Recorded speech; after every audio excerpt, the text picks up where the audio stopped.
We're going to call the meeting to order. It's 7 o'clock. The first is our flag salute. I pledge allegiance to the flag of the United States of America and to the republic for which it stands, one nation, under God, indivisible, with liberty and justice for all. Right. Roll call. We have Ms. Bolenbacher, not here. Mr. Chandler. Here. Ms. Comptello. Not here. Mr. Hove. Here. Ms. Fulcalnet. Here. Mr. Oliverio, me, here. Mr. Padilla. Here. Mayor Perry. Here. Solicitor Corbel. I'm here. Engineer Keenan. Here. And representing Mr. Price is Mr. Tedesco. We do have a quorum. Okay. Consent agenda. We have the council meeting minutes from January 9th, also the bill list from January 23rd, and also the monthly reports, EMS, police, fire department, treasurer, and JTF reports, all online for council to review. Any questions on the reports? You online? Need a motion to approve January 23rd, 2025 consent agenda pending bill list approval by Borough President, Manager, and Treasurer. So moved. All right, Mr. Hope, Second. Mr. Chandler, any questions or discussion? All in favor? Aye. Opposed? Motion passes. All right, public comments on agenda items. At this time, citizens may address the Crafton Borough Council on any issue appearing on today's agenda. Only residents and taxpayers of the Borough of Crafton will be permitted to address the council. Comments on non-agenda items will be taken at the end of tonight's meeting. Speakers will be permitted to speak for a maximum of 3 minutes. Groups of people will be required to designate a spokesperson to represent them before the council, who may speak for a maximum of 5 minutes. Council has the option to respond or not at the end of the address. The solicitor is the assigned timekeeper. Please state your name and physical address for the record. We have one person, and that's Steve Rashenko.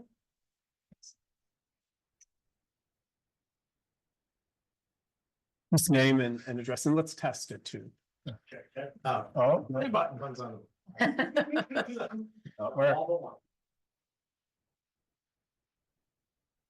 Check. Pull it up a little bit. Can you hear me now? Yes. Steve Crescenzo, I have a question regarding the 79 Duncan two-way.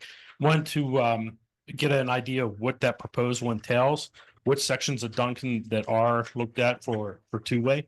I'm currently a resident on Duncan, and my particular section of the street is relatively narrow. I know previously, going back 25 years or so, it was two-way, which caused a lot of congestion with normal traffic as well as buses.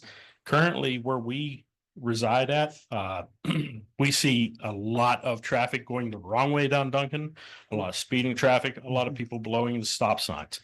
Our concern is that if we do turn that to two-way, we will not only introduce more traffic to our block that is strictly residential, but we will also lose our parking spots, which a lot of the houses along Duncan don't have off-street parking available to them. So I'd like some clarification on what is proposed for that section of Duncan. Okay, thank you. And we can address it either quickly or during the engineer's report too. Do you want to address it during your report, or do you want me to? We discussed it in the infrastructure meeting, and really the outcome was to perform a traffic study in the area to see what the results would be if we were to take away one way and convert it into two-way. I would also Yeah. add, in the infrastructure meeting, we talked about traffic study and then residential outreach to get exactly the kinds of comments that you've provided.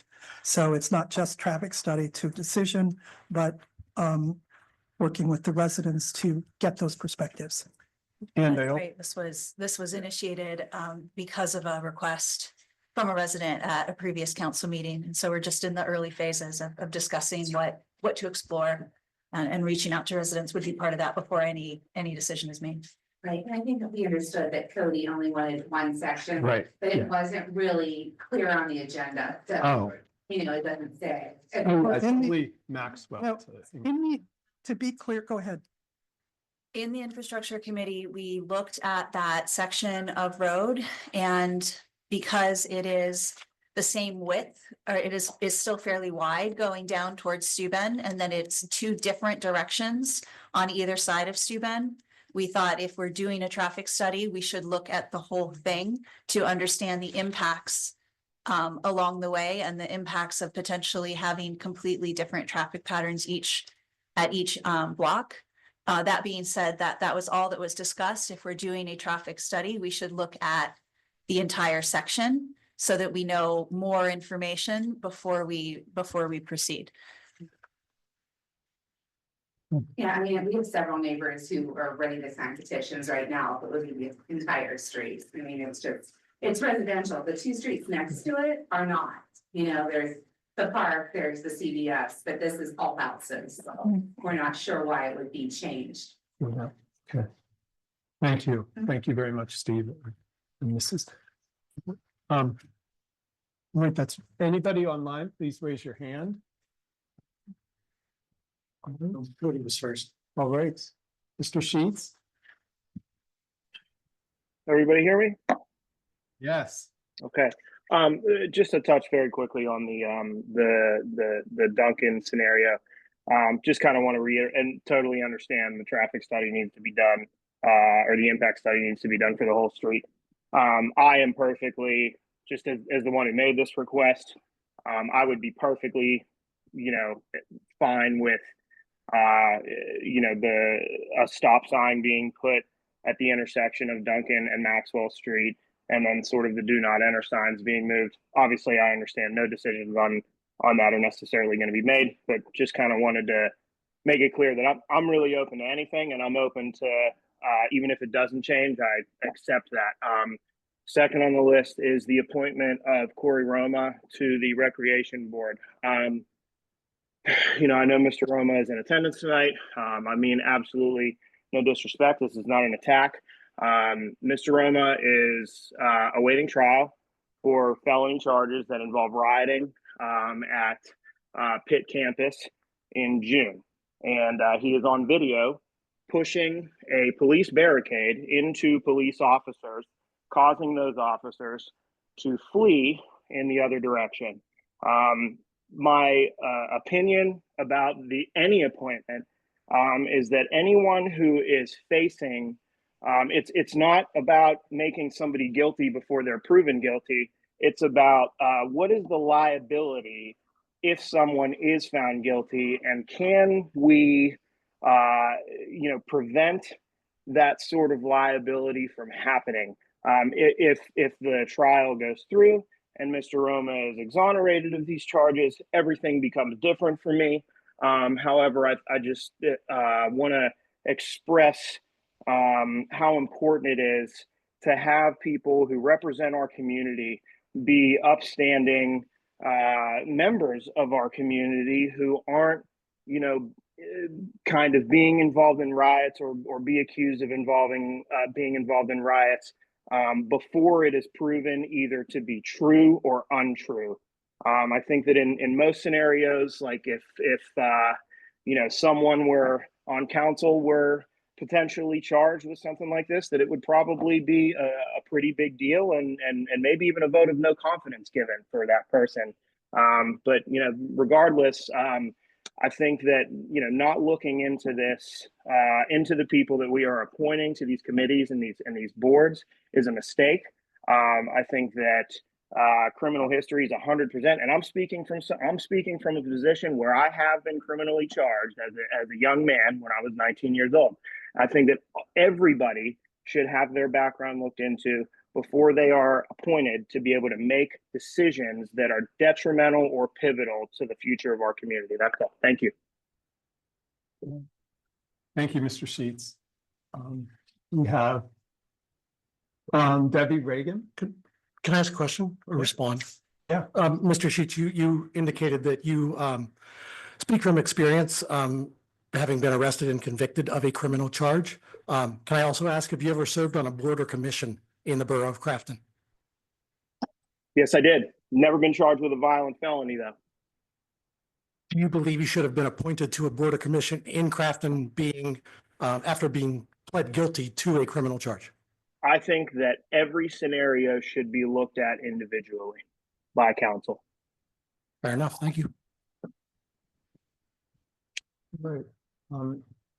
Debbie Reagan?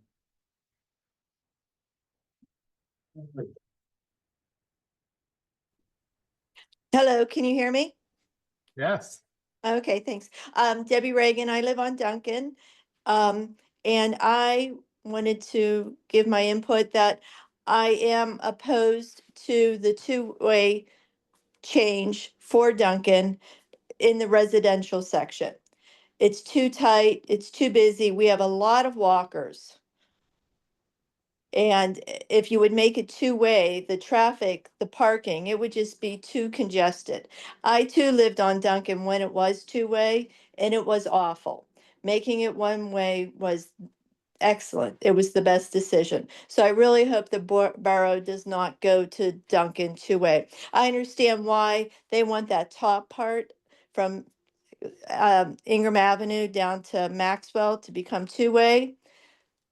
I'll stay out of that, but I would prefer it all just stay as is. I don't know if this is money well spent to be looking at this traffic pattern. I think we should be asking more questions. If everybody's opposed to it, why are we putting money into a traffic study that ultimately the residents do not want and will petition, like Barb said? So I think we should maybe discuss this further before we start spending money. And the other thing that I wanted to bring up was about these vacancies, like on the zoning board. How are we aware of vacancies? And if you say they're listed on the website, they're not listed very clearly. It's not transparent. I wish that, vacancies were more announced, put on notice, put in the newsletter, because I don't think we as residents had an opportunity to put forth our own candidates for the zoning board vacancies. That's all I have. Thank you. Thank you. And we have Rich Schubert. Hi, everybody. Rich Suhunt, 67 Duncan Avenue. I think everything has been said. I'm a resident on Duncan about the one-way conversion to two-way. I just want to get on record, and I guess we'll go through the process. I agree with Debbie. I'm not sure why we're spending money when we've got other challenges. So I just wanted to, we'll circle back around and we can express our opinion further on as you get more input from the residents. But I just want to make sure that I'm on record opposing the two-way possible conversion on Duncan. Thank you. Thank you very much. Nicole Kerman.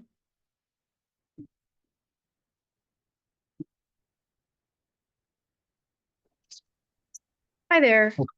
Can you all hear me? Yes. So I've been thinking a lot and reflecting about the community concerns that I've heard related to rezoning, and it occurred to me that there were a couple policies that we could maybe request that would alleviate some of the community concerns. So I'm just going to read this background that I wrote, but I basically created a document that summarizes all of the things I'm going to talk about here, and I will send it to the council. One thing I do have a request for is that you tell me which email you prefer me to send it to so that everybody gets it. But so this background, residents have voiced concern not about the existence of rentals, but about the proportion of them. High concentrations of rentals exacerbate income inequality by preventing wealth building through home equity, which is a primary source of wealth for middle-class families, while simultaneously enabling absentee landlords to extract wealth from communities. This pattern disproportionately affects minority neighborhoods and reinforces racial segregation as landlords often engage in discriminatory practices and neglect property maintenance in these areas. The Pittsburgh metropolitan region has longstanding problems with segregation that impact communities negatively. So by addressing this and income inequality, we can ensure a thriving community. So some of the concerns that I outline in this document that I've heard people talk about are concerns about equity, property values, business development, conflicts of interest, and speculation, specifically speculation with properties. And so the goal of this document that I will provide you is to address these concerns by promoting equitable housing, development and integration, ensuring development investments that benefit the whole community, and ensuring borough staff and elected officials do not have conflicts of interest. And just to give you a high-level overview of the things I'm going to propose, it would be mixed income development and inclusionary zoning requirements, occupancy requirements, vacancy and empty home taxes, and regulating conflicts of interest. And I have specific language outlined in the document that you could use as a sample to go on. So the question I have for you is, what's the email I would send this to? And also, how can I follow up to make sure these are being considered? So for Nicole, all the emails are on the website. It would be those emails that you would send it to. They're right on the page of the website, so you'll see everybody's email there. Okay. Yeah. Thank you. All right, thank you. And I'm sorry, how can I follow up on this document? Well, once you send it, we'll respond to it. We have to look at it, and then if it's something we would discuss publicly, then we would be talking about it during a council meeting. Okay. Thank you. Thank you. All right. Anybody else? Great. All right. President's report. This is something about. Oh, go ahead. Go ahead. Greg Wozniak, Bar Avenue. Anyway, you guys were talking about the traffic study and things like that. I just thought of this, that the request from Cody was so that people could get to his driveway. So can we, like, maybe a creative solution would be maybe have just a small lane that cars could get leased to Cody's driveway. Keep everything one way. I mean, there are streets in the city of Pittsburgh where they're one way for a section, but then they go two ways. So or vice versa. So you could at least maybe cone that off in a way that at least that from a business perspective, helping out businesses in the area, at least give access to his driveway and leave everything else one way. I don't know if you wouldn't need a traffic study for that or anything. And then anybody coming up to the intersection on one way would be staying to the right anyway. Cody's business would be to the left. So it would be a way for people to access his driveway without really interfering with much on the street. So just trying to think out of the box. So thanks. And isn't that Ingram though? That's an Ingram. Yeah, that's Ingram. That's Ingram. Street, Maxwell. Oh, Yeah. maybe talking. Yeah.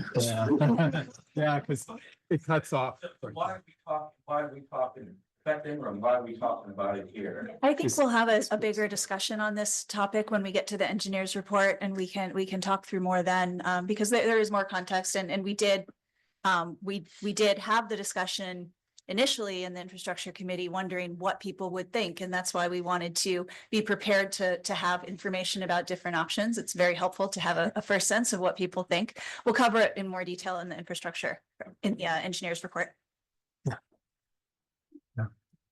That's great. All right. Anybody else? Okay. President's report. So the only thing I have is, as we know, we've had some very tough weather conditions over the past couple of weeks here. And I just want to acknowledge and recognize our public works, fire department, and I know the mayor's going to talk a little bit about this too, and police department and our staff who are dealing with these weather issues. I think, a lot of us maybe work inside and are warm in our houses, and these folks are getting up at all hours of the night to go and salt our roads. And I think sometimes the expectations are that this is just going to happen and get done. and not realizing that it's people and they're getting up, leaving their families at all hours of the night just to make sure we are safe. So I really want to recognize, I feel like we have one of the top-notch public works, fire and police departments around. I've heard a lot from other communities where they're not so happy with theirs. And I couldn't be more proud, and especially with the issue that the mayor is going to talk about this week, to represent this borough with these departments for us. So I just want to make that clear. And if something is insulted right away or whatever, know that it will get done. And you can always call the office if you see a problem, but I just really want to recognize them for their efforts and their dedication. It's their job, but a lot of them also live here, but they do it and they do a really good job at it. So that's all I have for my president's report. The mayor's report.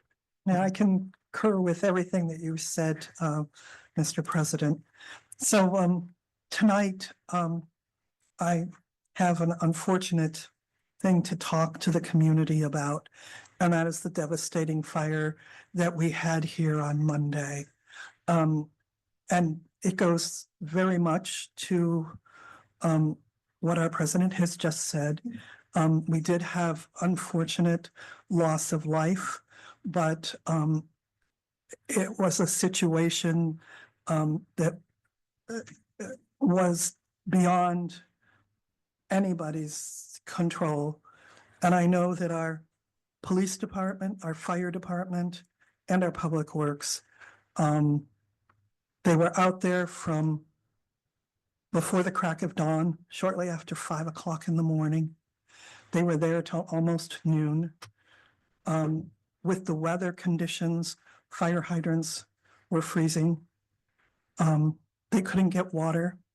I know that Chief Sumter told me that one of our public works guys stayed there and carried buckets of salt up the street most of the morning to keep that brick road as clear as possible. We ended up, as some of you have seen, it became a 4-alarm fire just to get enough firefighters there to be able to cycle out so that they could get warm. And there were some minor injuries. I cannot speak enough about our public servants and how heroic and how hard they worked under the most excruciating conditions. I am planning with Borough President and Council to do a commendation sometime in February, and we will definitely let the community know. Riding on that, I really want to emphasize how important it is to have working smoke alarms, and how important, as more and more of us have the various Ring and other Simply Safe and other systems, that most of those have smoke alarms and carbon monoxide alarms that can be tied into the system. If you have one of those systems and you do not have those alarms tied into the system, please look into it. We have, it's just, it makes all the difference in the world, all the difference in the world. So anyway, thank you. And do you know the cause? No, there are a couple of other things that I probably should say about this.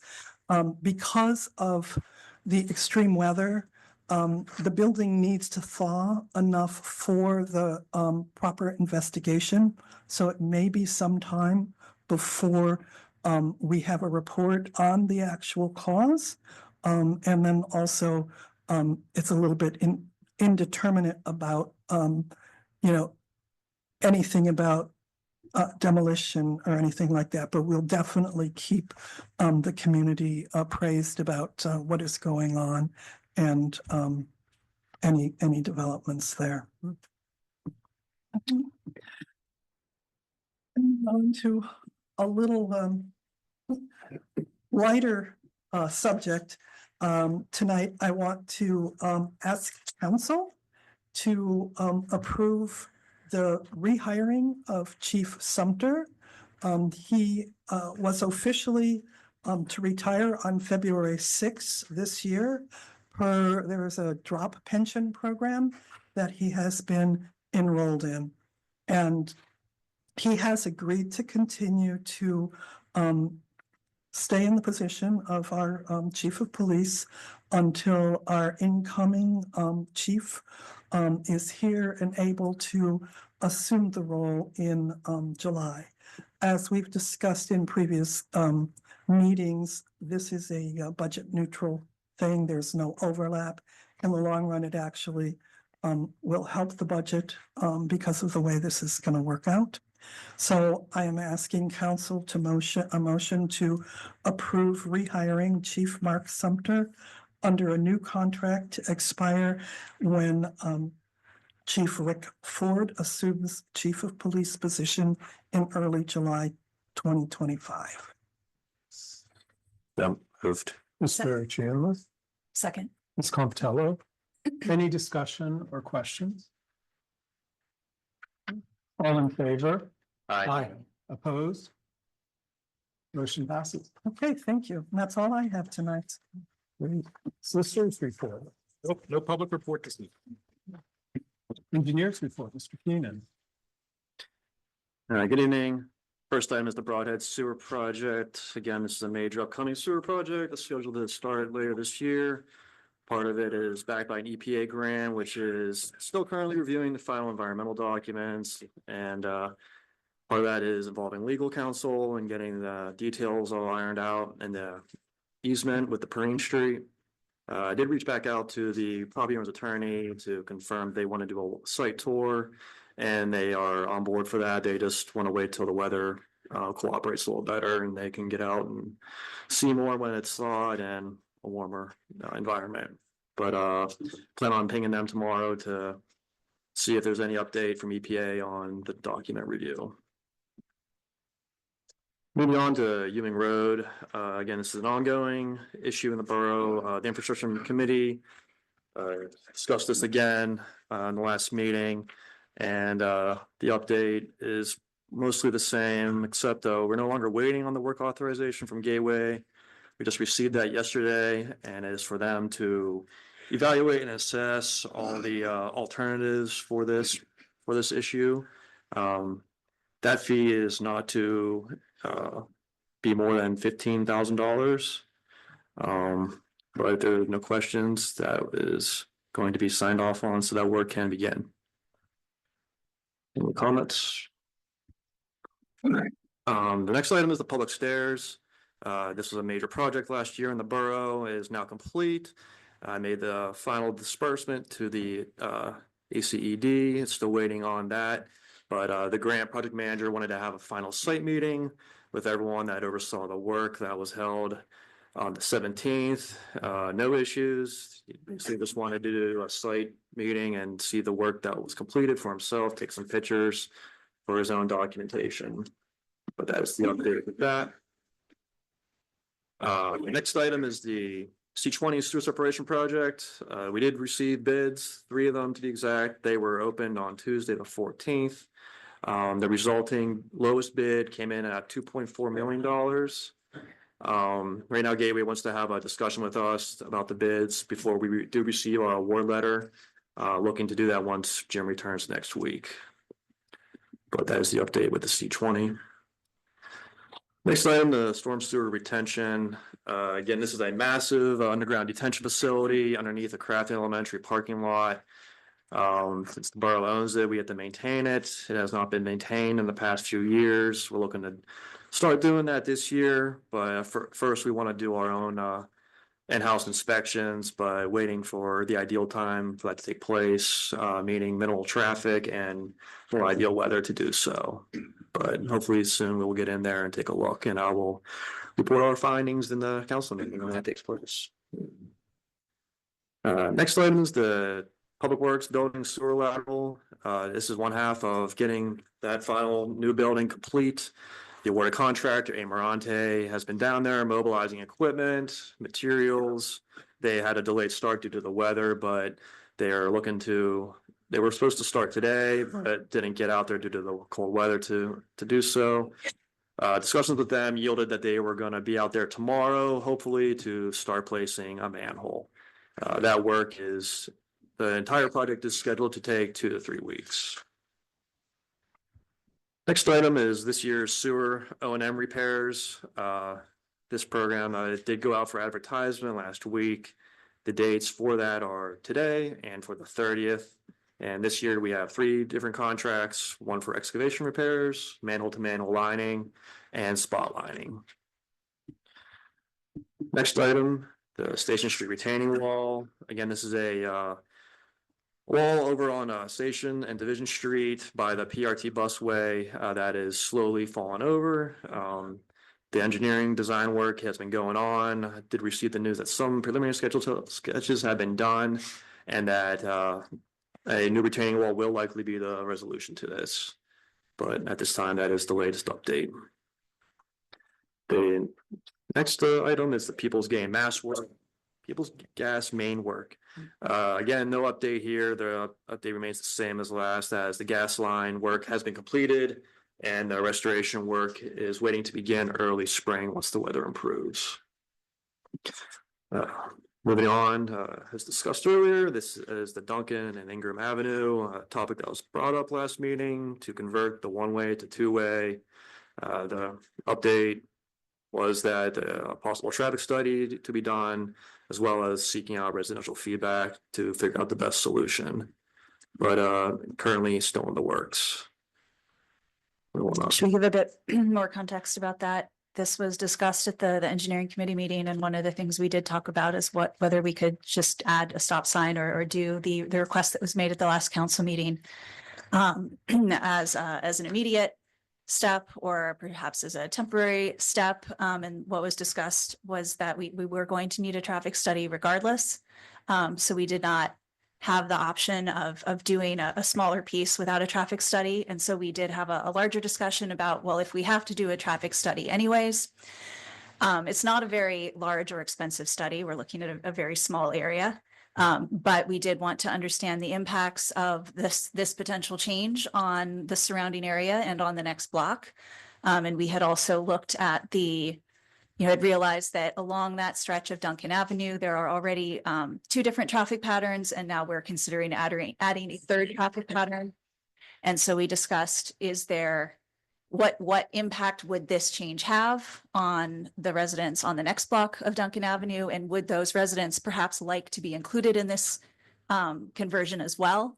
If so, it would obviously require that we need to go and speak to all of the residents. But since we are already required to do a traffic study, gathering a little bit more information by adding 1 more block to that makes very little difference. But allows us to consolidate and have all that information gathered at one time and in one place. And so that is where the committee did discuss, if we're looking at a change like this already for 1 small piece and we have to do a traffic study already, we wanted to make sure that we were prepared to talk to residents about whatever impacts there might be and whatever preferences they may have either way. One of the things that came up was some discussion, and none of us do live on Duncan, but there was some discussion about whether residents would prefer to have easier access from the other direction.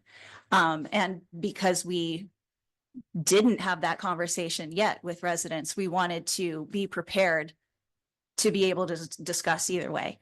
Did I describe that well enough? Does anyone else from the committee have anything to add? Yeah, I would add, I know that the press of the discussion is it might go, 2 ways all the way. But when you're talking about the impact, it could be that the impact between the requested area, if that change was made, would be too high. We had our resident already mentioned that they get 2-way traffic on there.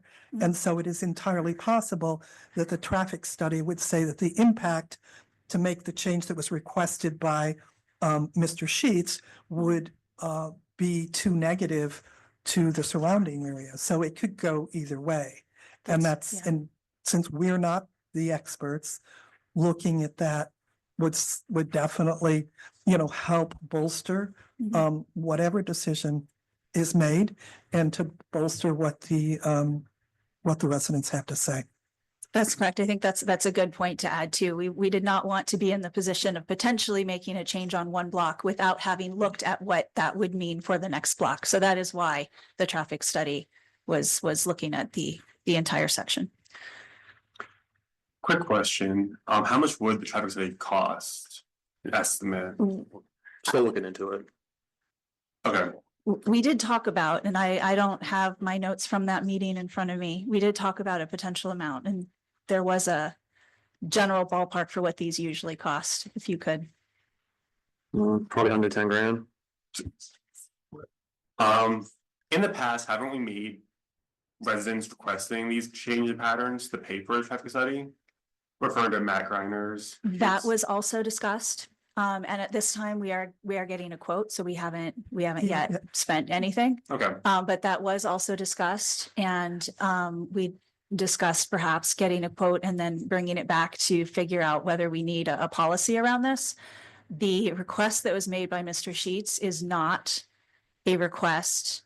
This is not a decision at this time. This is just a recap of the discussion that was had okay, at the infrastructure committee.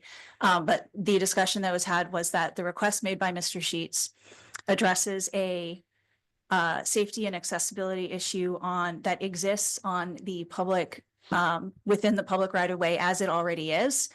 The change requested by Mr. Griner previously was addressing an issue that only arose because of the shrubs on his property. So we already had a solution in place for a clear line of sight at that intersection, which was for him to cut his shrubs. And because he wanted a way around that, he wanted a traffic change that was only necessitated because of private property. In this case, this is slightly different. This is an issue about access that impacts anyone along that stretch. Mr. Sheets is the one who brought it to our attention. But there is no non-compliance happening on his property already. There is a lack of accessibility provided by our street network. I am concerned, like 10K is not a huge number, but it is a large number. And this is the benefit of property that's in Ingram. So I have some concerns about that, but I'm sure we'll talk about this more in weeks to come. Thank you. I would also ask that the engineer and the infrastructure committee please keep the finance committee closely involved regarding any expenses for any traffic study that may be considered. Thank you. And that would come to council before any traffic study was conducted. That would come to council for a motion to approve. I would say before there's any motion, though, I would prefer if the finance committee has the time to consider and compare that against budgetary numbers and things in relation to how that would affect the overall budget. So, thank you. Okay. Move on to the next item here, the Linwood Double Parks. This is a DCNR backed grant project. The latest step in this is to acquire a survey for each of the parks. I reached out to our surveyor who will do the work, and he told me that in approximately 2 weeks, the weather should be good enough for him to go out there. Again, with snow everywhere, you're not gonna be able to pick up everything on the ground, and it's just not a good time to be doing surveying work, but he thinks in 2 weeks' time, the weather will be good enough to get out there and complete this. And the last item is utility street work. This is in regards to street opening permits and how anytime a utility company is to do work in the streets, they are to fill out a street opening permit, and we get those in the office and file them accordingly. One thing we have not done, but we're going to start doing is posting on Savvy Citizen every time we get one of these to make residents aware of the construction work that will be going on in regards to the street opening permits. So be on the lookout starting as soon as next week or tomorrow for the newest batch. But that said, that concludes the engineer's report this evening. Any questions? Thank you, Mr. Keenan. Manager's report, Mr. Price is on vacation this week, so Mr. Tedesco is stepping in. Good evening. Thank you, Mr. President. Jim took it easy on me. Just two quick items. The 17 resident trails feasibility study committee meets for the first time on Monday. Larry, what time is that meeting as a reminder? I don't remember not sure. myself. I'll tell you. I believe it's 5:30. Yeah, I believe it's 5:30, Okay. but we will confirm Thank you. 5:30. Perfect. Several of those committee members are in the room today, so thank you for doing that. Just as a reminder, that study was funded by a roughly $39,000 DCNR grant. And then item number 2 is, as council is aware, you are currently reviewing the new draft website for the Borough of Crafton, which we aim to make user-friendly, modern, sleek, stylish, and cool.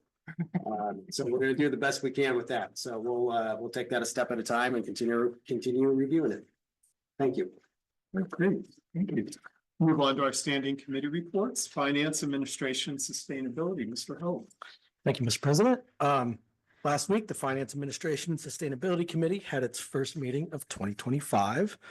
And the majority of the meeting was focused on reviewing the borough's finances at the end of 2024, comparing account balances against the 2024 budget to kind of see where we ended up. And so we did review 3 of the funds, the general fund, the road fund, and the sewer fund.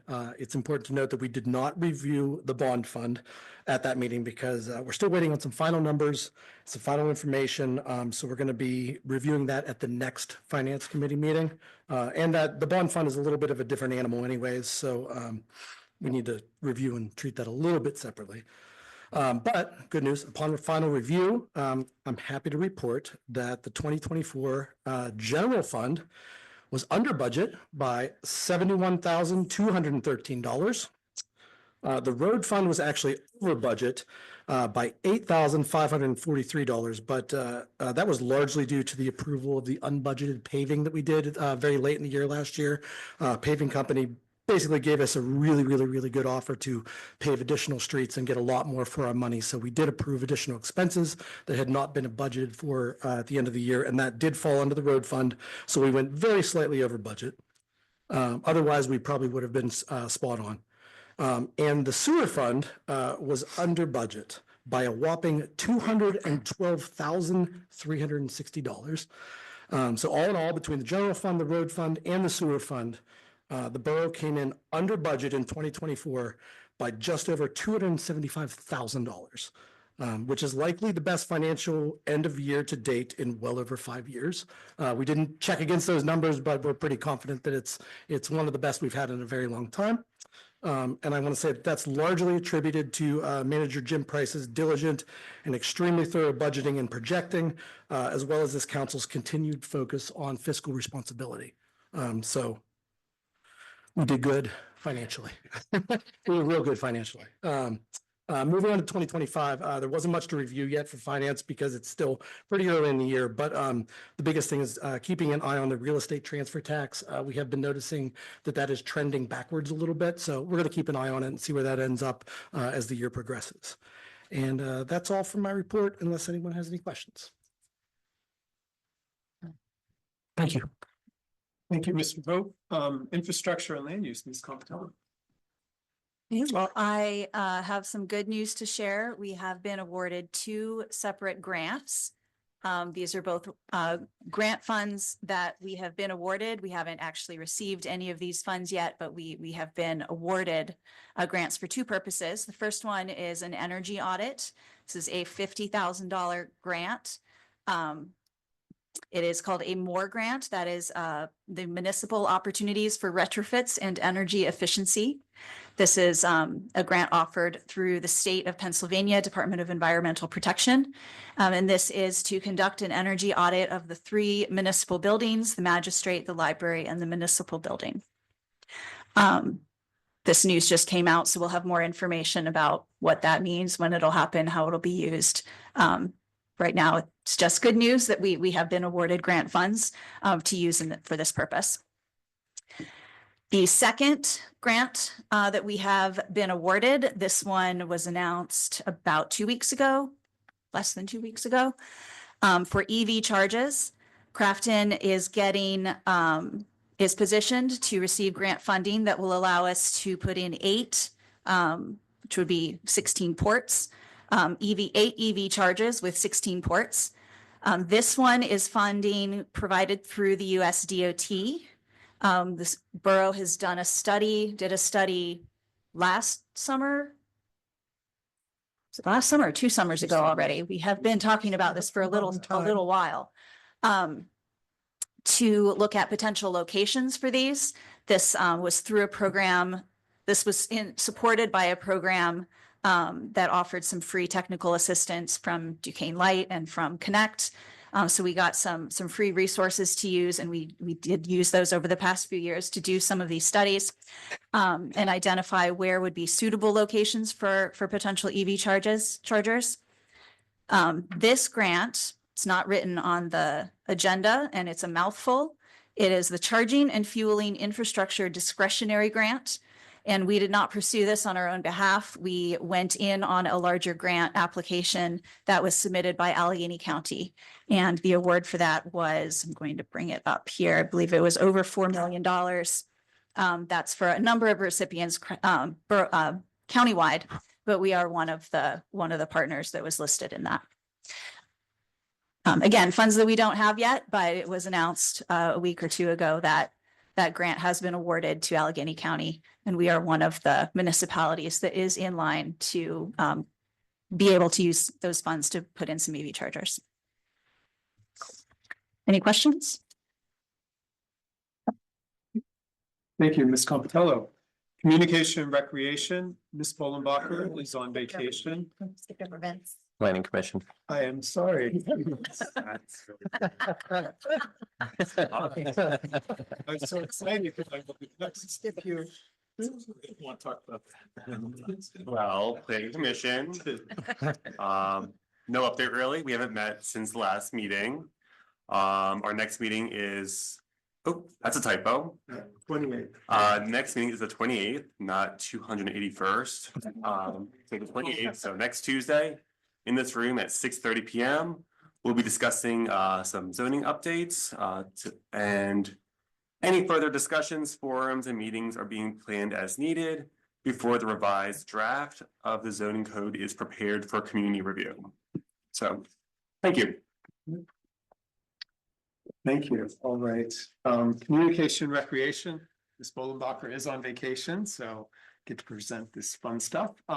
New Recreation, we do have a new board chair, Danielle Corey Schaefer, for this year is the board chairperson or the commission chairperson. I'd like to thank Liz. She did an incredible job for the past 2 years as the chair of this committee. And she's staying on the committee, but just not in the chairman role. So want to thank her for all her efforts over the past 2 years and glad she's continuing on and looking forward to Danielle's leadership on the committee. Our upcoming community events, we did have the seed sowing on Sunday. Some of us were there for that, so our seeds are outside now and hopefully sowing. I guess as they're out there, but in the snow and stuff. So that was a really fun community event. And next is Valentine's Day Community Murder Mystery Dinner till death do us part. And that will be in the Crafton Library. It is BYOB with a $5 donation. Tickets are $25 for community members or $20 for seniors 65 and older. It's you can buy tickets by clicking on the homepage of the link of the Crafton Borough website. I know they have already, it's close to being sold out. Yeah. Yeah, so get your tickets ASAP. You can come by yourself or with a couple or whoever. It will be a really fun and different event we've never done before. So hopefully we'll see a lot of community members there. Our cleanup, Arbor Day and Shredding Day is April 12th, I believe. So we had a question mark there because we didn't confirm it. Shredding is going to be with Dan Deasy and Wayne Fontana, also where we have the big dumpsters where you can bring your items, plus Arbor Day and the cleanup, Community Cleanup Day, April 12th. We had to push it up a little bit because of Easter. Easter's the following weekend, so we couldn't do that weekend. Also, some more activities, gardens, our community gardens 10th anniversary is this year, and we will have a party on May 17th. More details to come on that. 4th of July celebration on July 4th with fireworks, Fall Fest September 27th, Celebration of Lights December 6th, and Holiday House Tour will be back again this year on December 16th. This year we aren't doing the trunk or treat for Halloween or the tour. That's run its course, basically. So we'll have more activities. Rec Board is planning those. We're early in the year, but they're also working hard on a lot of these events. The newsletter, all the articles have been submitted, and the newsletter should be in houses in early March for the next issue. All right. Any questions or anything to add? Yeah. Ms. Bullenbacher asked me just prior to the meeting to mention one other thing. The Rec Board and the Crafton Public Library, beginning Saturday, February 1st, every Saturday thereafter, they're going to do a coffee, creativity, and community event every Saturday from noon to 3. The idea is, complete a puzzle, play a board game, bring some kind of appropriate project to the library, enjoy a cup of coffee while you relax and connect with your fellow neighbors and residents. So kind of a cool ongoing community event at the library. So Saturdays, 12 to 3. Can we get that on Savvy Citizen too? Yeah, so that everybody would know besides just here. All right. Anything else? Okay, great. Board Commission and Recruiting, Ms. Polkan?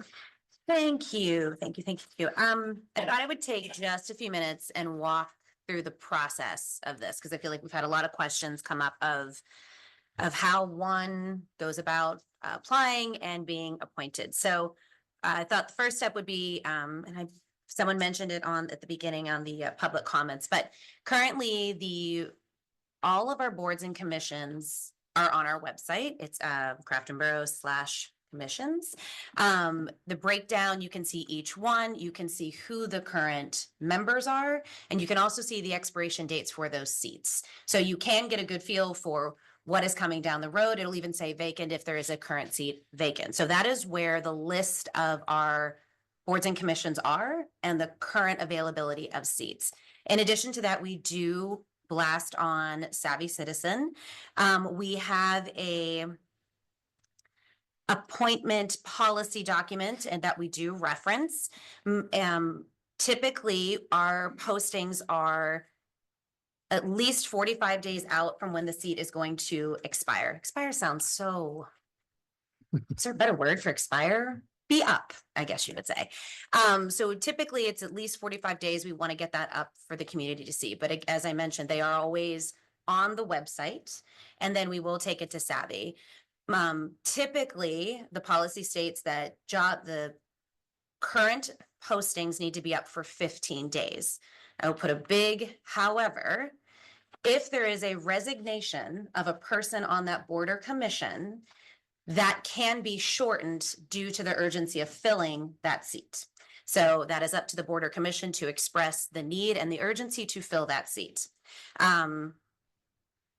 Once a person is interested in applying in whatever you're interested in, rec board, zoning, planning, library board, when it comes up, whatever the particular interest is, you do that all through the website. You apply through the website. It goes straight into our inboxes. I see it. I like to give myself at least 24, 48 hours to acknowledge that email, but our policy states we have up to about 7 business days. Acknowledging that email, letting you know what that process will be. That process entails checking availability between the person who's applied, as well as myself and the chairperson, as well as Kirsten, who now sits on this committee with me, to find a date that works for everybody to conduct an interview. The interview is typically a 30-minute or less Zoom call, where it is an opportunity for that chairperson to really drive that interview. Why do you want to do this? Now, we do have an application that person has submitted that also includes a resume to attach, that also asks if you have been, because it is the hot topic, convicted of a felony. That is all on the application. We do our diligence of conducting a thorough interview. Myself, whoever joins me, Kirsten in the past, it's been Vince, in the past, it's been Colton, as well as that chairperson. As I mentioned, that chairperson really owns that interview process.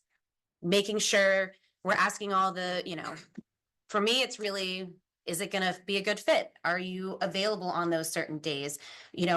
Is experience and expertise important? Of course, but also we continue and we learn. So if you don't go into one of these with 30 years of XYZ experience, I'm willing and open to listen to more because I don't think that is a deal breaker for myself. But again, there are other people on these interviews. So once an interview is conducted, a discussion is had between the chairperson, myself, Kirsten, of what do we think, what do we want to do? And then once a decision is in place, I email typically John, Jim, Mike, if Jim's not here, and I asked to have a motion made or added, not made. I asked to have a motion added to the agenda so we can have it here and have it discussed. So that is the big Cliff Notes, kind of you can't be both big and a Cliff Notes. That is the process that we have in place to make sure we are having a very transparent and open interview process. This is, as I've mentioned, in all of these meetings, I am a broken record. I tell you what is available, and I do say the same ones over and over again.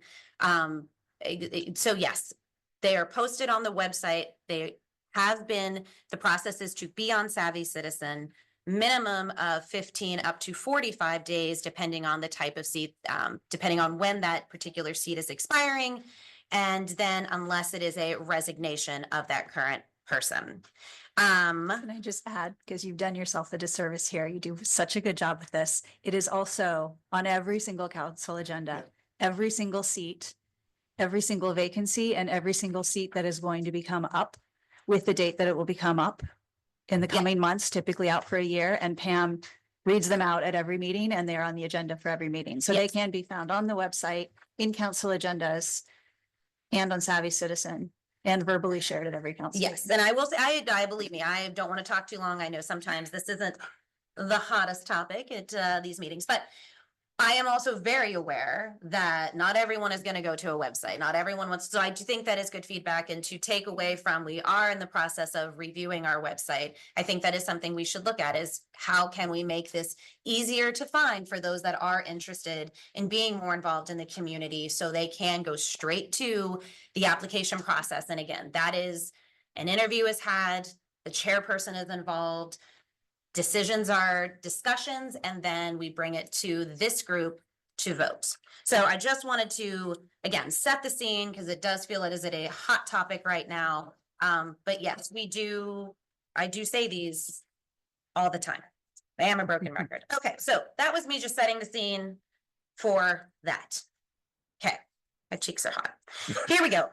Saying all of that, I have had a good wave of applicants come through.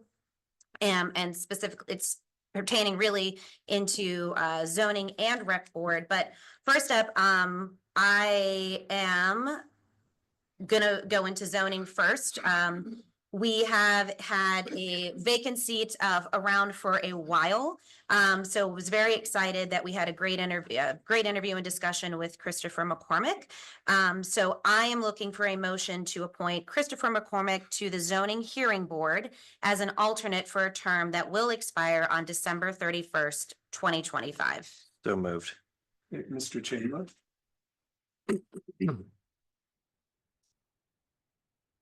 Second. Ms. Compatello? Discussion. Was this a resignation filling This- or a regular? This was a regular moving of We moved somebody. people else. around. Got it. So the seat became available when the moves happened. Got it. Thank you. Not a resignation. Any other questions? All right, all in favor? Aye. Opposed? Okay, motion passes. Thank you. And then the second motion that everyone sees on the agenda, I am asking, I'm going to clarify why I'm asking for this. So solicitor, should I say why I want to clarify or say it first? Doesn't matter. Yeah, I would just. Yeah, I wouldn't make a motion, just ask, or just say you would like to. Table. Why, and that unless there's an objection, John can just order that and we can Perfect, okay, perfect. I am asking to table the motion that is listed on the agenda in regards to Corey Roma being on the Recreation Board for that term that will expire on February 28th, 26. And the reason I am asking for that, if you just kind of remember everything I just said, which was a lot. We have a very clear application. We ask the questions, we conduct the interview. We did all of those appropriate steps. However, that does say that things need to be posted for 15 days, except for when it is a resignation.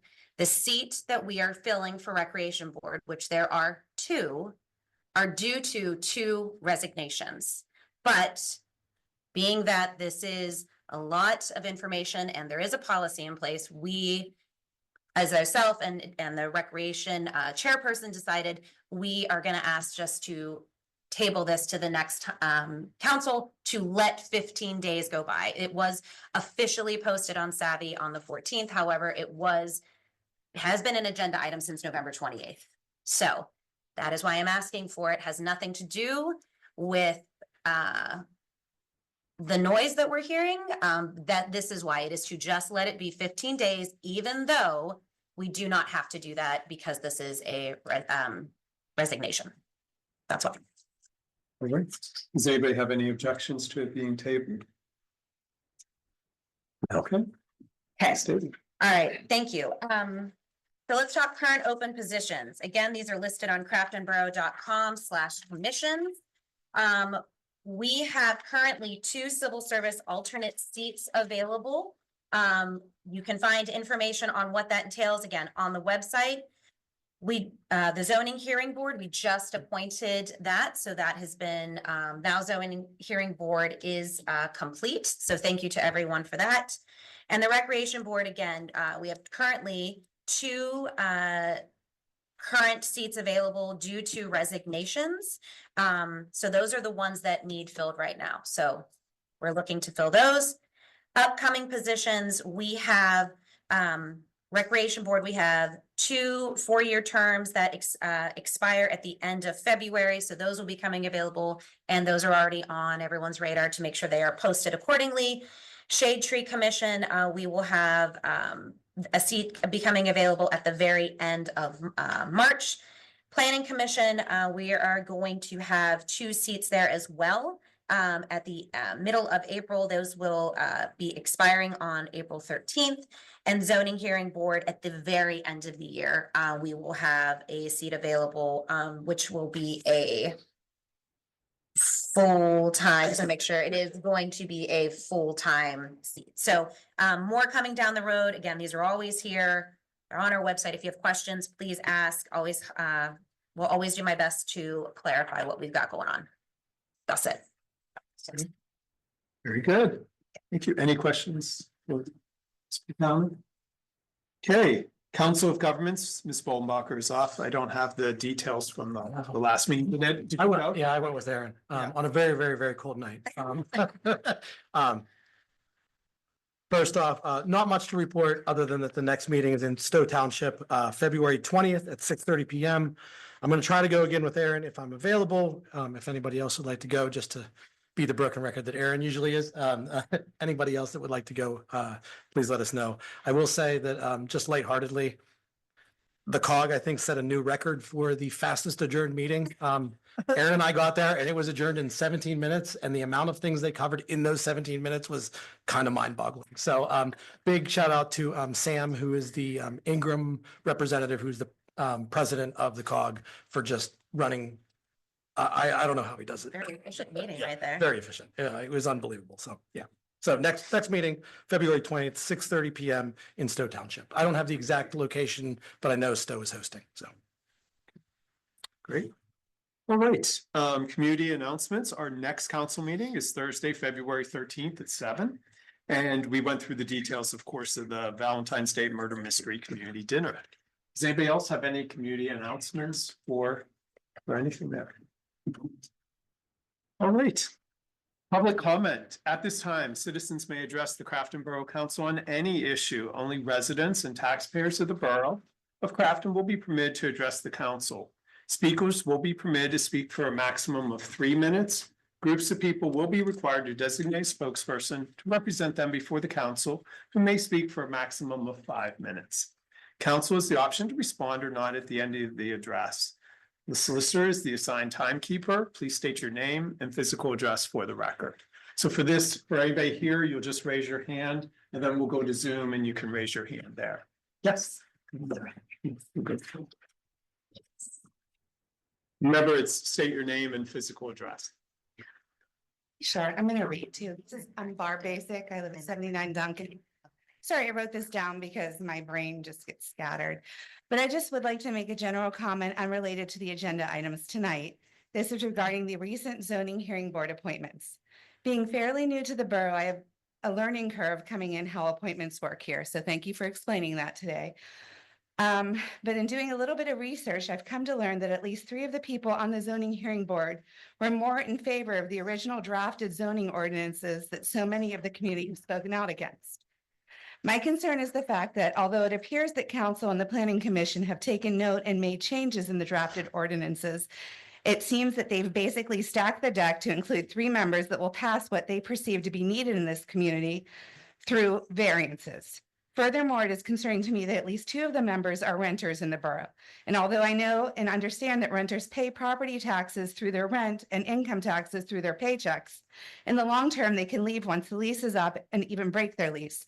So if changes are made that negatively impact the borough and consequently our property values, they can leave and we are stuck picking up the pieces of how these changes impact us and that we never even wanted. As a resident and as a taxpayer, I'd like to see the resumes and have a say in who is appointed to our boards, as I believe that there may be a bias here. Okay. Can you address the fact of what the zoning board does? Well, she said that she believes that they will approve variances that would, that's not inaccurate. They could, but they have no role in approving the zoning ordinance. Okay. Yep. Right, but they can change, you can say, oh, this isn't allowed, but then they'll come to the board and say, we want this. And these people can put it through, so what's the point in changing the ordinances? There is actually I mean, there's a standard. There is a process for variances. It is not you can just change anything you want. You have to meet certain criteria, and there is also a fee involved. And that is not something that I have the legal background in, but we can perhaps put together a community resource to help explain what the zoning hearing board does and what a variance is and what it is not.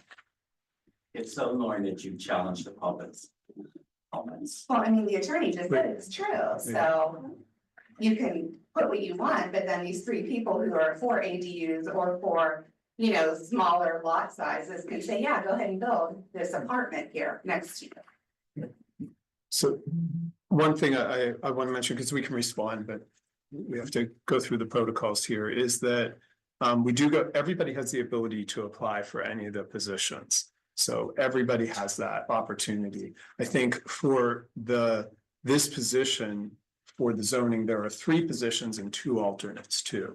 So the 3 people that are the regular people are the ones that actually decide. So what happens is if somebody wants to apply for a variance on their property or whatever, they would go to the zoning hearing board. The most recent one was Mr. Griner with the hedges.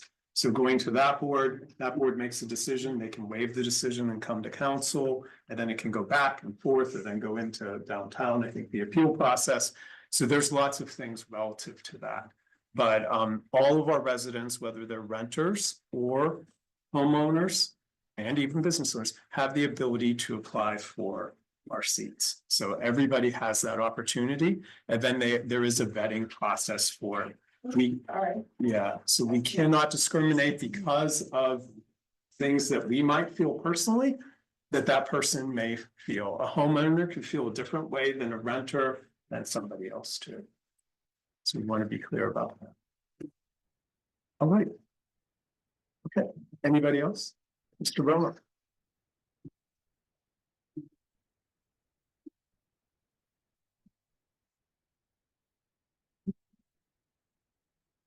Hi, Corey Roma, West Steuben Street.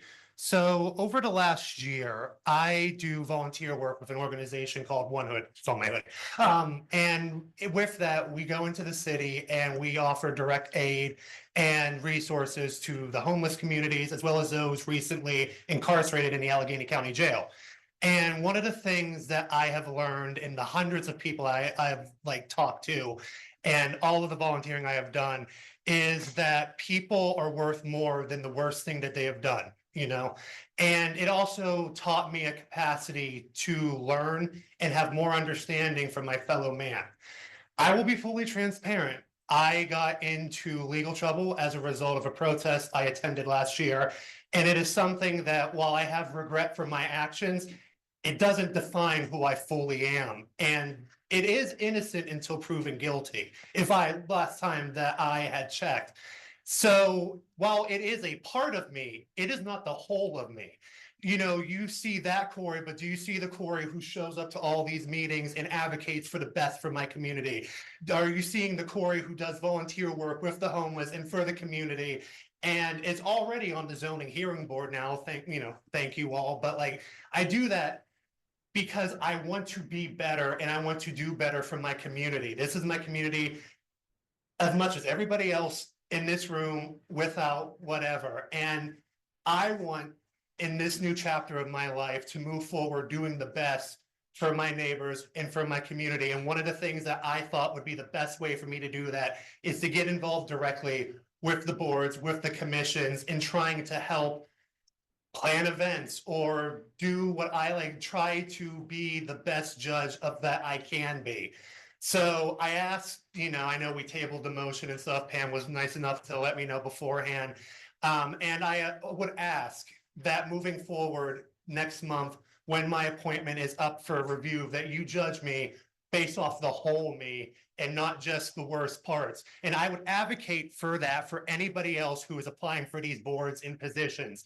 Your past should not define you if you are willing to contribute to the community and do what you can to move forward from the work, whatever you have done and you have paid your debt to society or whatever. So I just wanted to kind of like give a moment for clarification and transparency and to recommit to everybody in the community listening and to you all. I am not going anywhere. I am here to help with as much and as little as you will give me and what I can do. And I think that's worth something. So thank you. Okay. Thank you, Mr. Roma. Anybody else in here? Crystal. My foot slips a little. Thank you. I actually came here. Name and address. Oh, I'm sorry. I'm Crystal Beam. I'm at 57 Belvedere Street in Crafton. I am here not only for myself, but also to represent Crafton Heritage. We have been in existence here in Crafton for 6 years now, ending in April. We will begin our 7th year on, actually incorporated in March 19th. I'm sorry. So we will begin our 7th year in March. We have completed quite a few things within the community. Some we have learned from and grown from. Sometimes we have to kind of look at what we've done, what we have on the table, and finish what we've started. So we're always looking for new ideas. Sometimes we have new ideas, but we don't have all of our homework completed. One of the things that I presented recently to Mike Tedesco is that we were hoping to bring back the 5K for which it was originally intended. We wanted to bring back the glory. We wanted to make it a timeable event with T-shirts and medals and trophies in the various categories. We had spent some time working with the Witt family last year. One of the things that we began with was a storied family history on the Witts and their contributions. And for those of you who may not know, this chambers that we're in currently today is named after Edward Witt. For us, we look at the Witt contributions that they've made into this community, and we want to keep that spirit alive. Now, their 5K, which was founded by Thomas Witt, who also founded the Performing Arts will see its 50th year next year. So we thought it would be great to bring that back to its greatness. So with that, we had been working with the family and hoping to do so, not knowing that I had a conversation yesterday with Diane Dennis, who has been overseeing that in its fun stage, so to speak. It's no longer a formal event. But I hear it brings a lot of excitement to the community, but it doesn't attract the people from the outside that it once did. I did not realize that she was a one-person committee that was appointed by the Recreation Board. So I felt bad and I said, here we go. We're stepping on some toes. We like to be good stewards in the community. And I realized that maybe we should stay away from the 5K. I personally have a 1 to 3 year plan that I'm not ready to discuss, but I need to wind some things down and put things in a good place and make sure we have a good succession plan in place at Crafton Heritage. We're always looking for volunteers. We're looking for people to get involved. We are going to step aside from the 5K if we're not granted our wishes. And I appreciate your considerations and all that the borough has done for us. We are an all-volunteer 501c3. We try to uphold everything in the highest of standards. We'll continue to do so. I can't speak for my future. I've worked very hard as a founder and a current president. I never wanted to be in this position.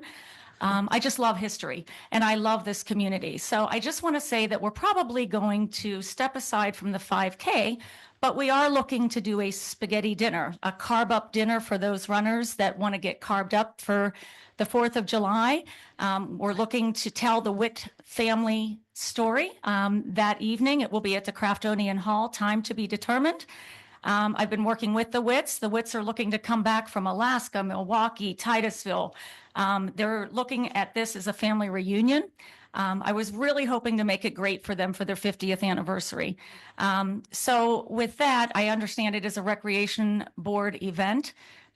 We have to stay true to our mission and do what we do. And our mission is to collect, preserve, and share our history. And I think we need to get back to our roots and stay away from plant cells and things like that. But we thought it would be nice to tie the history into Thomas Witt and keep the spirit of the family alive and their contributions to the community. So with that, I know, Mike, I reached out to you. One thing we hope to continue to do is we did work on the house tour this year. I'm sorry, you were going to say something? It's 3 minutes. I'm sorry. Like you, I have the gift of gab. I apologize. Does anybody have any minutes they would lend me? Yeah, Crystal, go ahead. And also, can you, 2 things from a community sake. One, can you tell people where, if they want to be involved in Heritage, where they can go? Number 2, just like a quick list of what your events are this year. Okay. Because we want to do that. And I know you've done a lot of really good work over these past 6 years. We certainly try, and we really do rely on the community. So in answer to your question, we do have our planning meetings every year. I wish we had a 3 or 5 year plan, but we do work on a 1 year plan. This year we were really hoping to take on the 5K, which we started discussions on last year. Diane was going to give it to us, not knowing it was a rec board event. We look for fundraisers. So we are an all volunteer organization and we have to fundraise. We do have 2 events. That was one of the ones that we were hoping to do, but we can just do the spaghetti dinner part.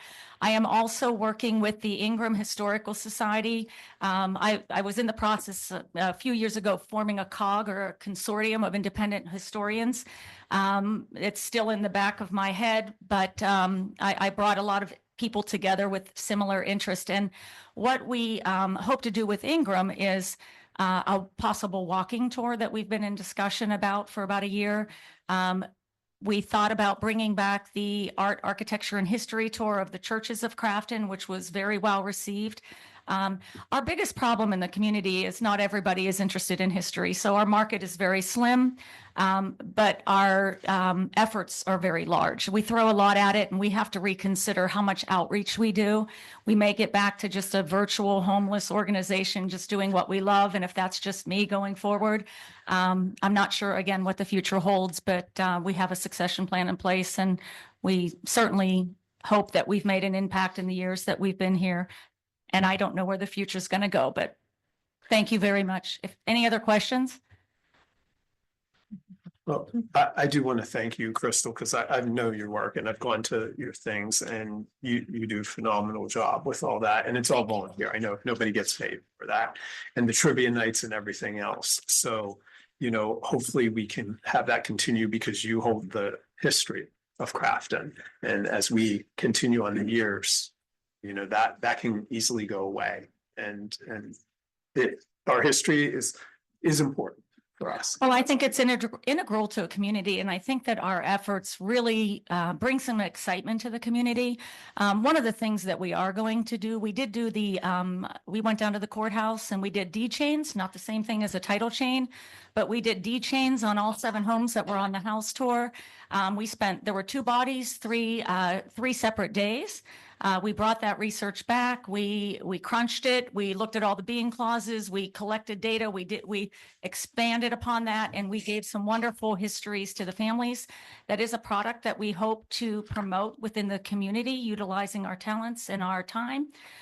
So I'd like to put that out there that, if we are participating with the rec board again this year, it was our gift, along with reimbursements on some of the expenses from the Recreation Board. We have not yet received our check as a result of that. It's been past 30 days. We'd love to get that. But anyway, that wasn't the reason why I'm here, but. Well, I have to go through the checks too. That's okay.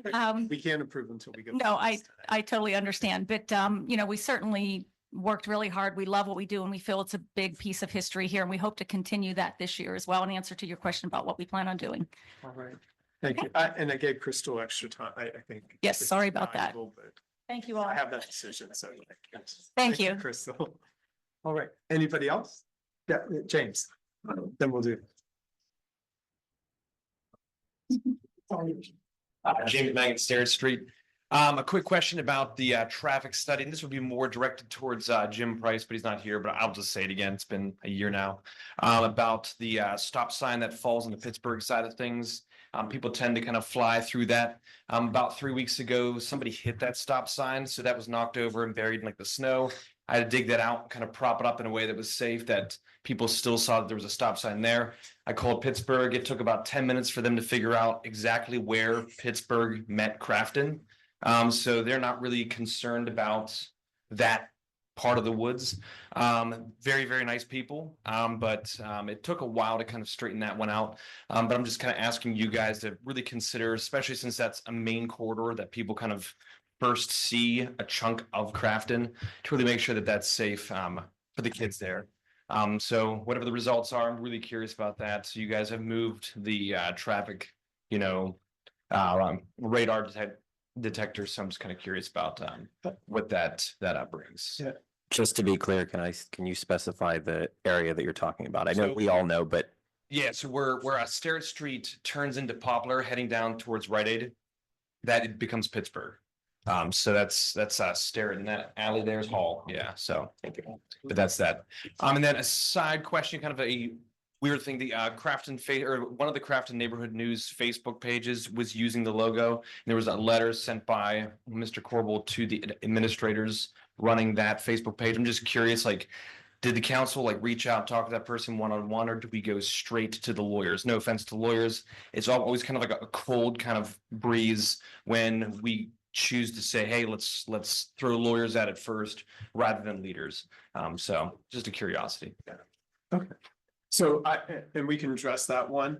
For that, anything that would be a trademark violation from a borough would go right to the solicitor. Council members would not send any type of communication to anybody, actually. So it would, any type of action that would be trademark violation or any type of memo that would go out would either come from the borough manager or from the solicitor. So. Sorry. Yeah. I'm just doing up there. Sandy?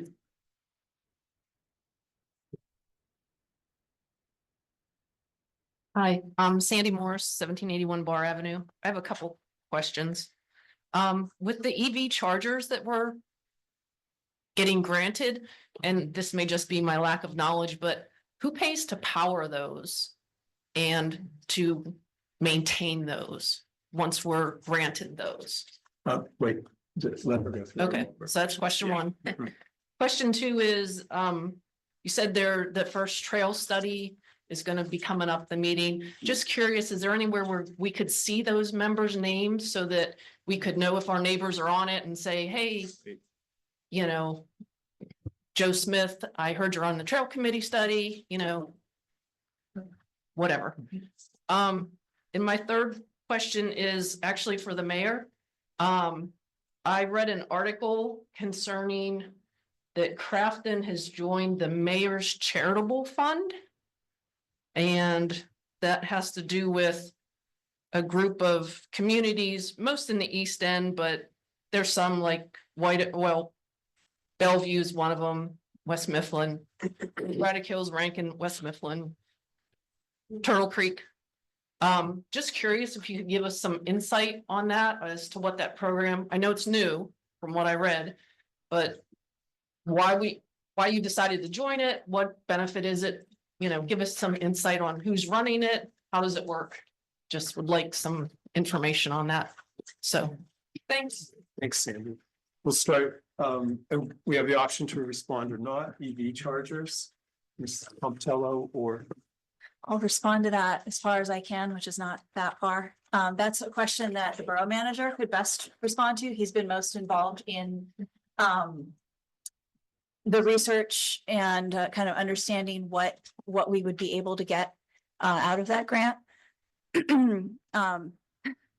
My personal opinion too is, given with the source of the funding from the DOT is that grant may no longer exist. We'll have updates if we find out that goes away.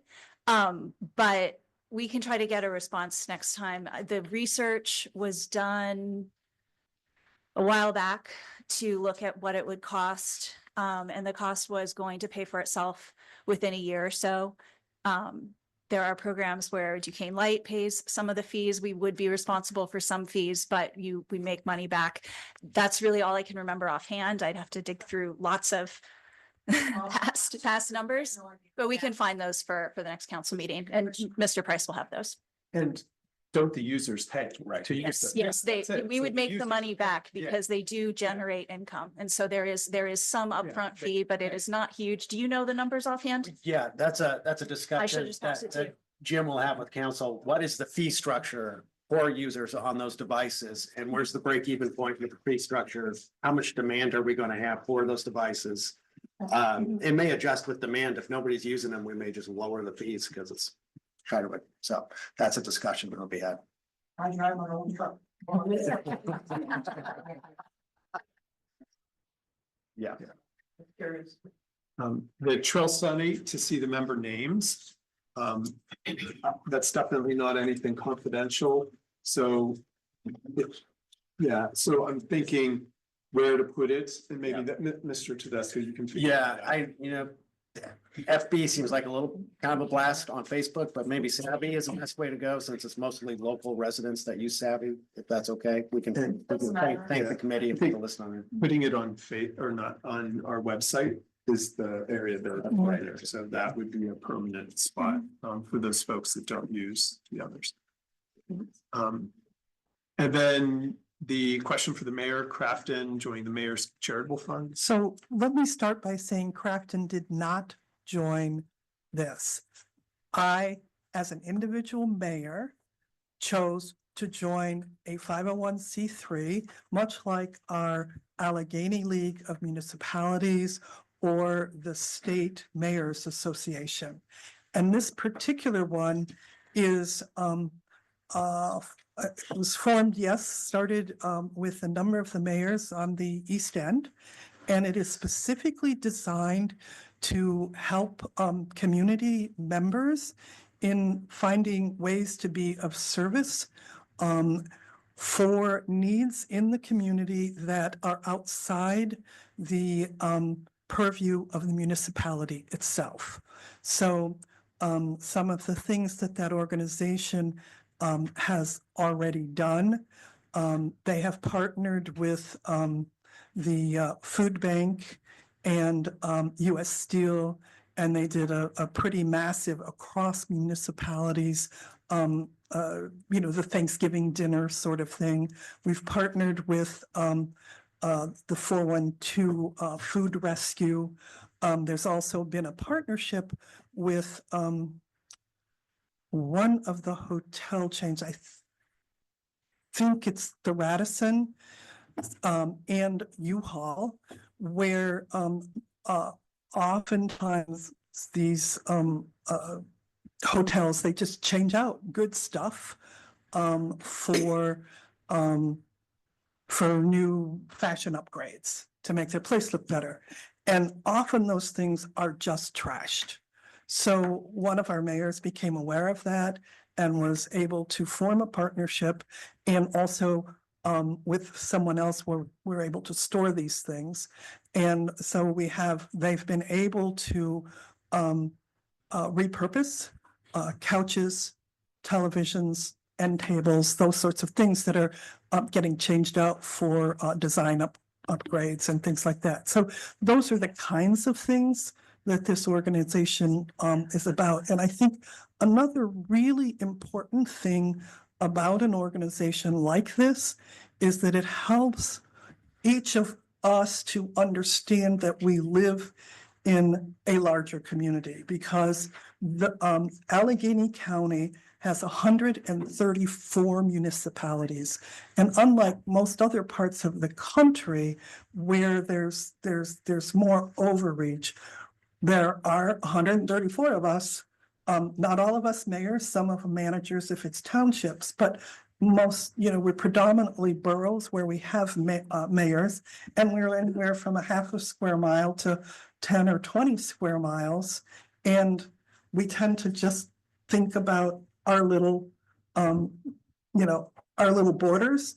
And what this is giving us an opportunity is to get together and understand issues that are in other municipalities that really affect the region.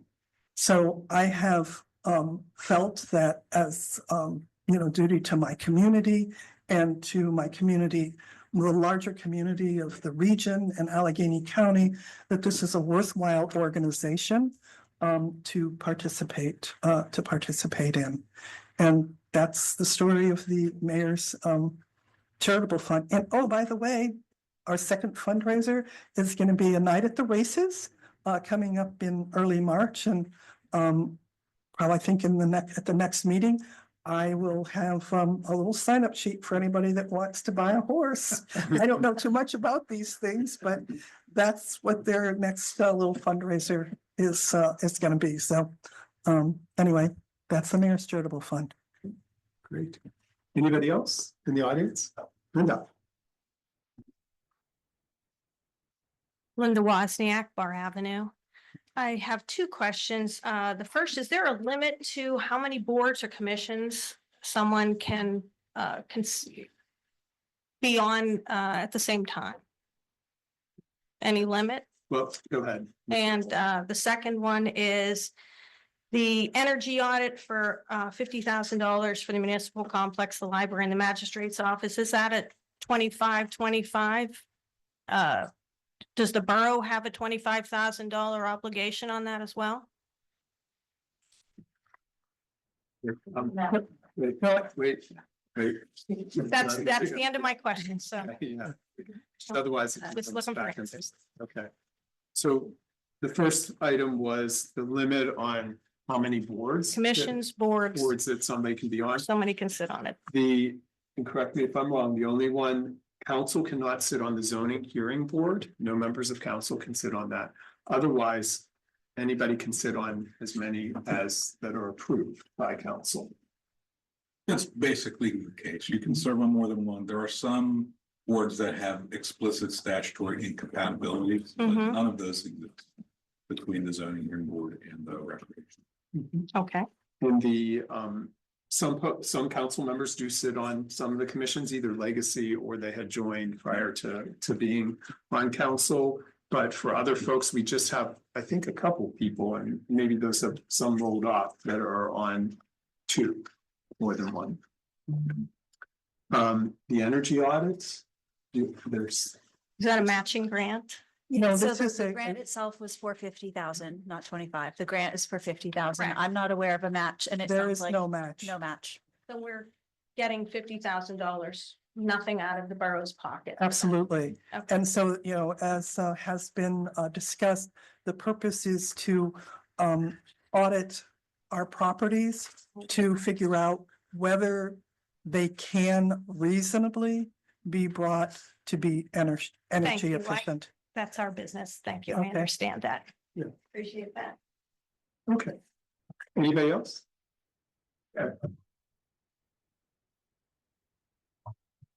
Just Greg Wozniak, 1773 Bar Avenue. Pam, I was just gonna ask you, what is the event that starts the clock for the 45 days or the 15 days?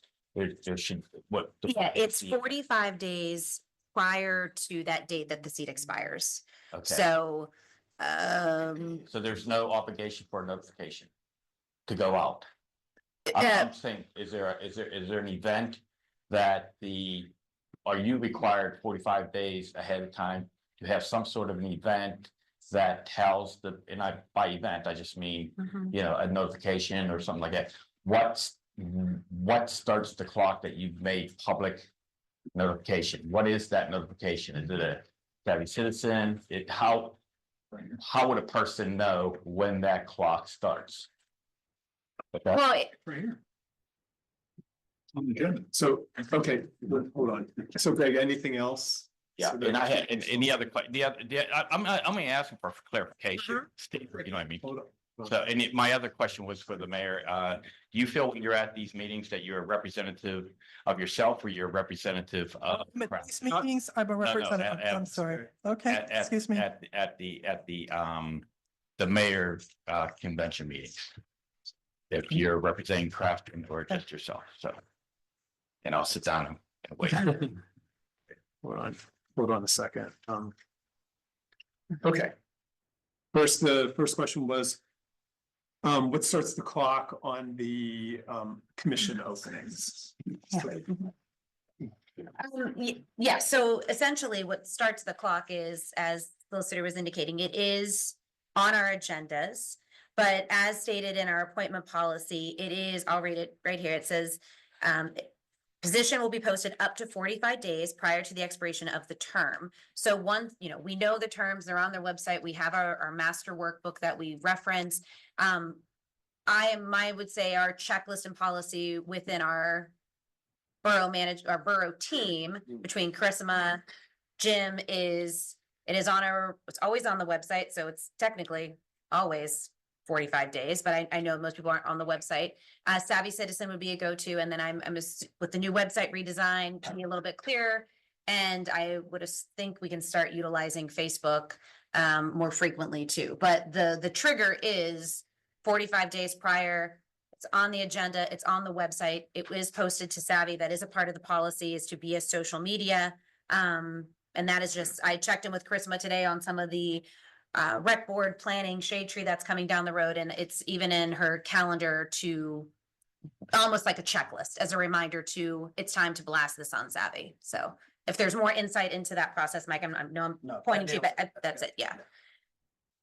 And the 45 days applies to terms that are expiring, for lack of a better. Yes, Less. Yes, term, yeah, the big not asterisk, for resignation. the big asterisk would be a resignation. If a person on a border commission just decides they're moving, this isn't working for me, I don't have the time, it's just too stressful, whatever the reason might be, that is an exception to our rules. That is a part of, it is up to that border commission to determine how there's urgency, we've got to fill this. So planning commission, if there was nobody applying, there would clearly be some urgency. We've got to get these things filled. So, yes, this past year, however many have been doing this, we have actively been trying to make sure the community knows when something is open, because we want people to apply.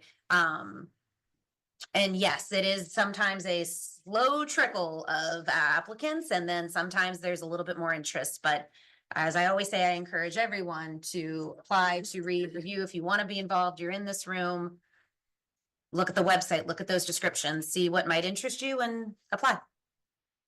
Okay. In the mail, you want to? Yes, so when I'm here, I'm representing the community. The State Mayors Association and the mayor's charitable fund. I am myself as a mayor. I am not putting any statement that I make, any opinions that I might put out are mine and mine alone. They have no bearing on the community. It is more about my experience with this community and in the region. And I have been part of the State Mayors Association. Also, the Allegheny County has a mayor's group that I belong to. And this was one that it's a new organization. It is a 501c3, not for profit, and I have chosen to be part of it. All right. Anybody else in the room? All right, on Zoom, you can raise your hand. We have one person, Mr. Sheets.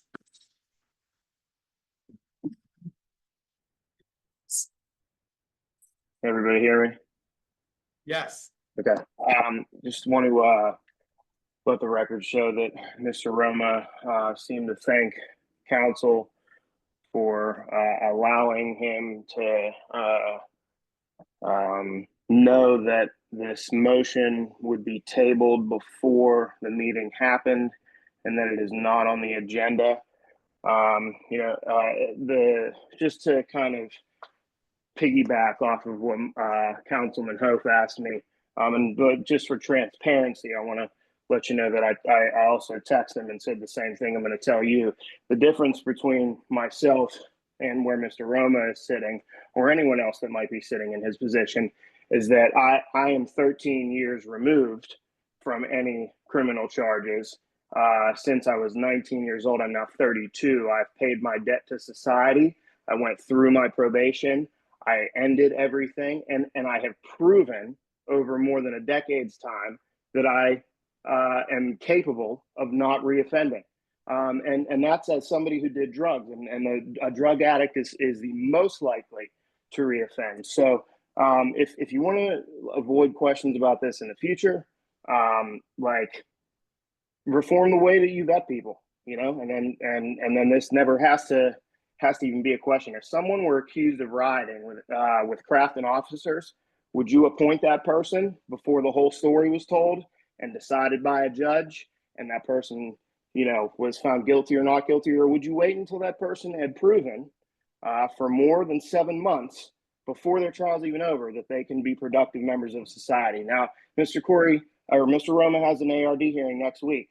That doesn't mean his debt will be paid to society if his case is then decided to go to ARD. It just means it's inactive. It is not closed. So until if he is even granted ARD, until he follows the stipulations of that ARD on the probation that is involved with it, he has not paid his debt to society nor proven that he cannot reoffend.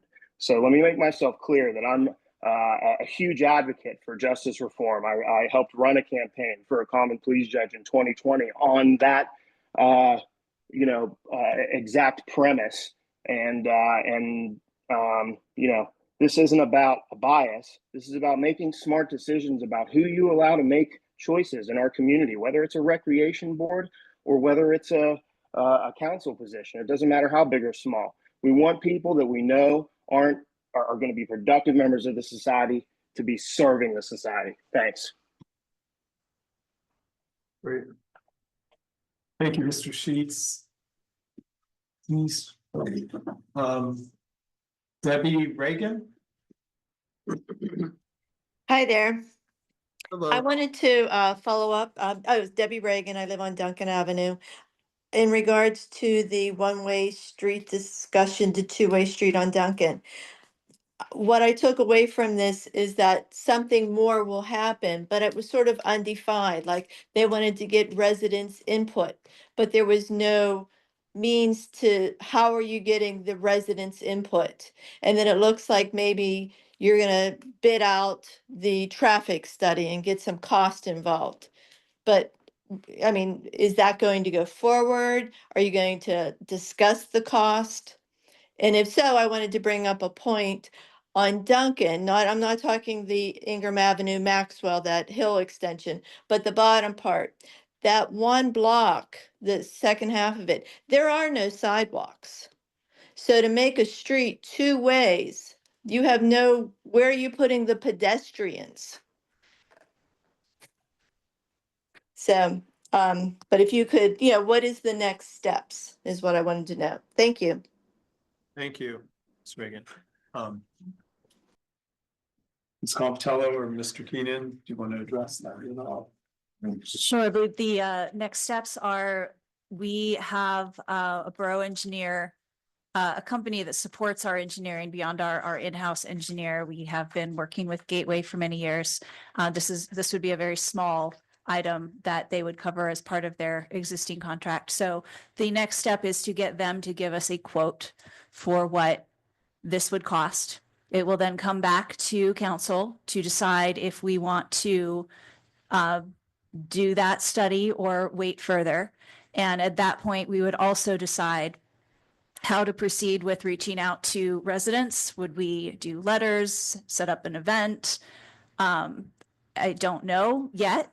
We would discuss that if and when we decide that we are or are not doing a traffic study, because that would impact what we talk about at that event. So I hope that was clear, that the next step is to first get a quote for what the traffic study would cost. And we will talk about that at an upcoming council meeting once a decision is made. Is that clear enough? Did I miss anything? I think, we've heard some people that live on that street tonight. Quite a few that aren't in favor of making a two-way street, and I think we need to take that into consideration. So as we go to the infrastructure meeting coming up next month, in addition to our next meeting to discuss it further, because the key people here are those residents that live on that street. And if it is going to impact them in a negative way, I don't want to say it's their decision, but their opinions are really important to that. So we have to consider them. And it's good to have the feedback tonight. Okay, anybody else on Zoom, please raise your hand. Seeing none, it is 8:47. Meeting is adjourned. Thank you. Thank you, everyone.